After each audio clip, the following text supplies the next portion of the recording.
Apa kabarnya anak didik kami SMK RPL Negeri 1 Beringin ya. Semoga tetap dalam keadaan sehat tanpa kekurangan apapun ya nak ya. Nah, untuk kelas 11 ya, kemungkinan masih ada yang belum mengenal ibu. Perkenalkan, nama ibu adalah Dulista Silaban ya.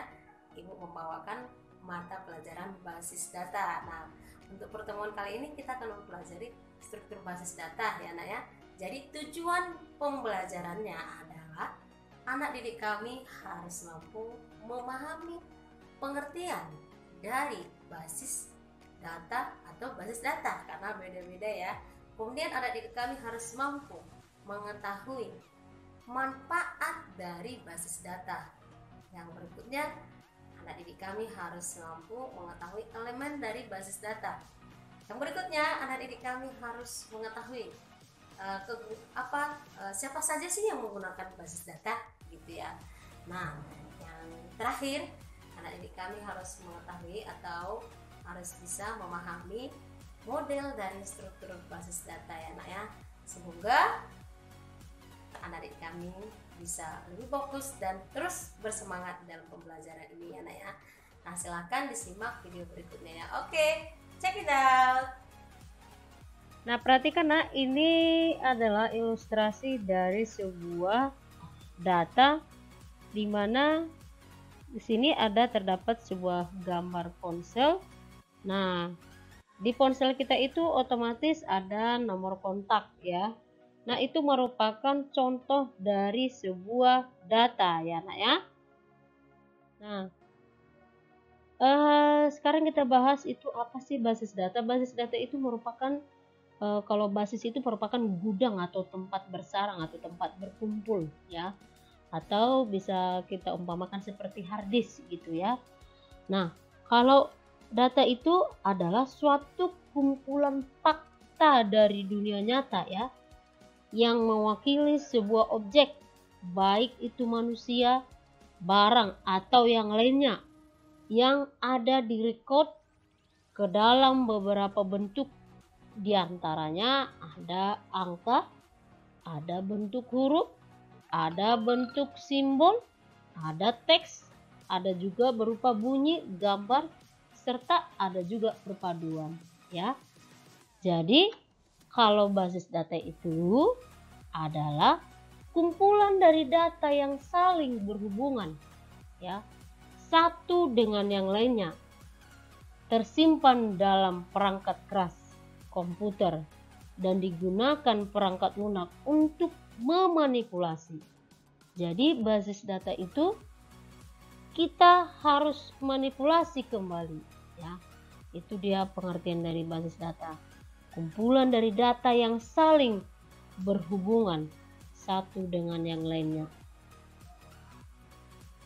Manfaat dari basis data itu apa sih gitu. Nah, kita menggunakan basis data itu untuk apa? Yang pertama adalah kecepatannya ya, lebih dimudahkan gitu ya. Kemudian efisiensi ruang penyimpanan ya, space-nya ya.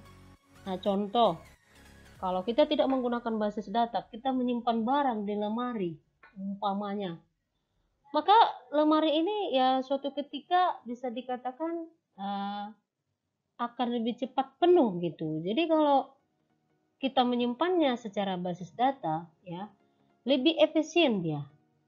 Kemudian keakuratannya juga ya, lebih akurat ya. Ketersediaannya juga, artinya dia lebih gampang kita cari juga mana barangnya, lebih cepat tersedia gitu. Kemudian lebih kelengkapannya lebih lengkap dia. Kemudian security-nya juga lebih aman ya.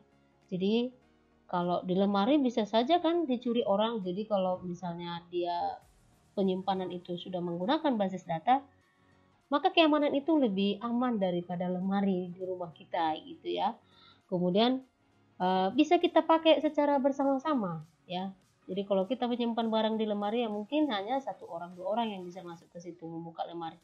Jadi kalau menggunakan manfaat basis data, kalau kita gunakan basis data, mengambil data itu bisa kita sharing, nah, bisa digunakan oleh dua atau lebih dari beberapa orang dari penggunaan basis data ya. Nah, kemudian efisiensinya ya. Artinya efisiensi ini artinya waktu juga lebih memudahkan kita di dalam waktu gitu ya. Itu dia kegunaan atau manfaat dari basis data. Nah, komponen dari basis data. Nah, komponen-komponen basis data itu mulai dari karakter ya, item data, field, record sampai ke table ya. Itu komponen-komponennya ya. Dimana karakter itu merupakan data yang terkecil ya. Bisa berupa karakter, numerik atau huruf ya. Kemudian item data itu merepresentasikan suatu atribut dari record yang menunjukkan suatu item data ya, misalnya nama ya, kemudian alamat sampai seterusnya. Kemudian field itu adalah kumpulan dari field membentuk suatu record. Nah ya, record menggambarkan suatu unit data. Kemudian record itu menggambarkan sebuah baris ya, itu record ya, artinya satu baris itu dikatakan dengan record. Sedangkan tabel itu ya berarti terdiri dari record-record yang menggambarkan satu kesatuan data yang sejenis. Itu dia ya.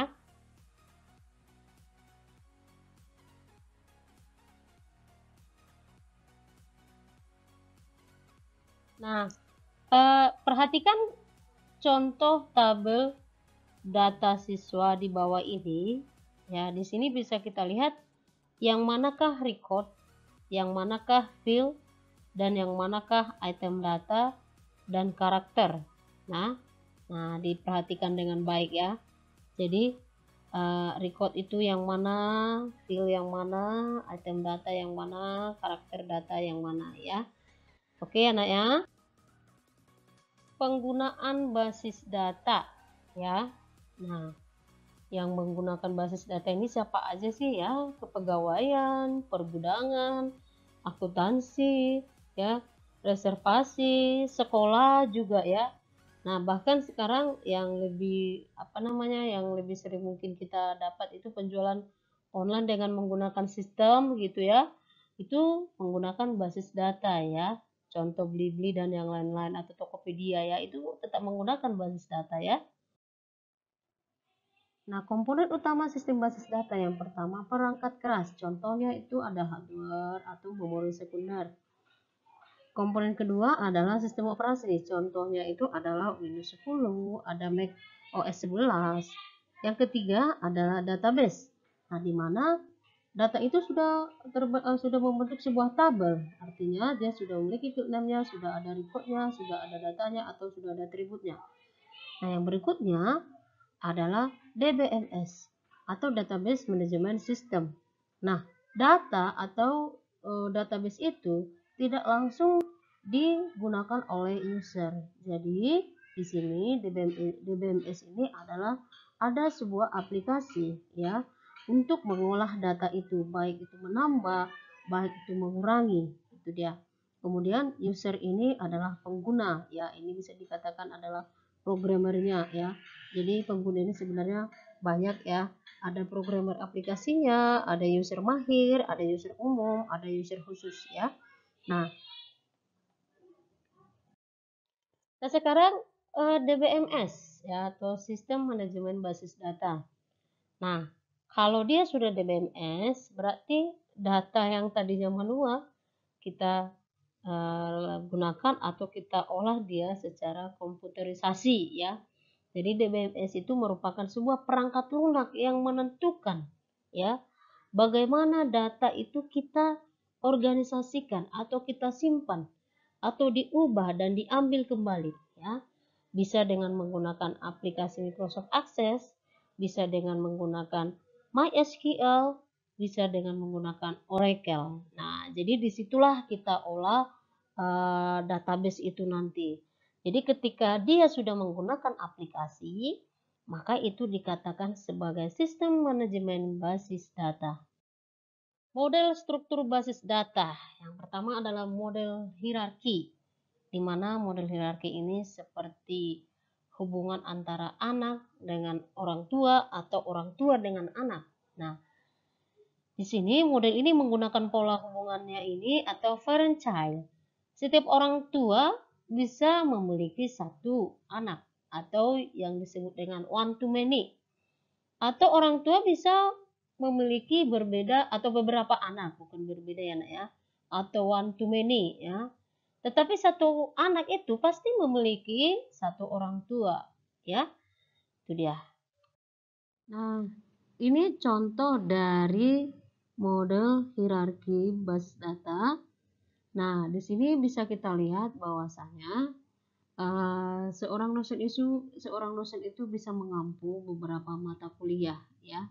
Jadi itu dia seperti parent and child ya, di mana seorang orang tua itu yang bisa memiliki anak satu atau bahkan lebih dari satu, tetapi seorang anak hanya bisa memiliki satu orang tua ya nak ya. Nah, selanjutnya kita masuk ke model jaringan atau network. Model jaringan ini menyerupai model hierarki. Nah, di mana perbedaannya adalah suatu simpul anak bisa memiliki lebih dari satu orang tua.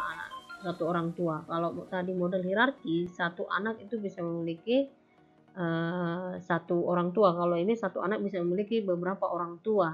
Nah, jadi hubungannya ada yang one to one, ada one to many dan many to many ya. Nah, ini bisa kita lihat contoh dari model jaringan di mana publisher, supplier, kemudian bookstore, author atau kontrak ini semuanya memiliki hubungan ya. Jadi satu sama lain saling terhubung ya. Nah, ini contoh dari model jaringan ya. Nah, kalau model relasi ini adalah menggunakan tabel dua dimensi yang terdiri atas baris, kolom ya, untuk menggambarkan sebuah berkas data. Nah, boleh kita lihat di sini di mana datanya itu saling berhubungan antara data dipresentasikan oleh sejumlah tabel, dan masing-masing tabel terdiri dari beberapa kolom yang namanya unkey. Model ini berdasarkan notasi teori himpunan atau set teori, yaitu relasi. Nah, contohnya bisa kita lihat di sini. Ini tabel atributnya ini ada yang menjadi primary key di sini adalah kode DD, kemudian ada nama div, lokasi. Nah, yang menjadi primary key adalah kode DD. Nah, kode DD ini akan menjadi kata kunci di tabel pegawai, yaitu ada NIP, nama, alamat, gaji, dan kode DD ini diambil dari tabel atribut ya. Jadi kedua tabel ini ada hubungannya, yaitu yang disebut dengan model relasional ya. Nah, sekarang kita masuk tugas ya nak ya, tetap semangat ya. Nah, tugasnya adalah yang pertama adalah mencari kelebihan dan kekurangan dari model struktur basis data tadi yang ada 3. Kemudian mencari contoh masing-masing dari model struktur basis data minimal 3 ya. Bagaimana cara pengumpulannya nanti kita akan diskusi di grup WhatsApp ya nak ya. Terima kasih sebelumnya buat anak didik kami yang akan mengumpulkan tugasnya secara on time ya nak ya. Sampai di sini materi kita nak. Semoga anak didik kami mampu mengetahuinya dan memahaminya semuanya. Apabila ada yang mau dipertanyakan silahkan ditanya di grup WhatsApp kita. Bye.